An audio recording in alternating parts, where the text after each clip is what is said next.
আমাদের দাবি একটাই, কোটা আমরা বাতিল চাই। এক দাবি এক দফা। বৈষম্য বিরোধী ছাত্র আন্দোলনের নেতা ফালতু সামির। স্যার আপনাকে কিছু প্রশ্ন জিজ্ঞেস করতে হ্যাঁ, পারি? করেন, করেন। জুলাই আন্দোলনের আগে তো আপনার আর্থিক অবস্থা খুবই খারাপ ছিল। দেখেন, আসলে খারাপ ছিল বলতে ওরকম খারাপ ছিল না। আমার পৈতৃক সূত্রেও কিন্তু আমরা একজন জমিদার মানুষ, ঠিক আছে? সেই হিসেবে আপনি যেটা বলছেন সেটা হলো ফলস ইনফরমেশন।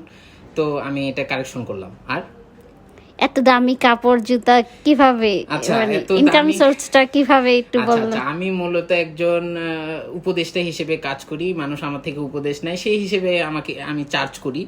তো ওইভাবে আমার ইনকাম হয়ে যায়। তো আর আপনি যেটা দেখছেন যে এই যে দামি ঘড়ি বা দামি পাঞ্জাবি, এগুলো সচরাচর আমার শুভাকাঙ্ক্ষীরাই দিয়ে থাকেন। আমার ওরকম কোনো ইনকাম সোর্স নেই। ওই আমি উপদেষ্টার কাজ করি, মোটামুটি ইনকাম হয়, এই চলতেছে।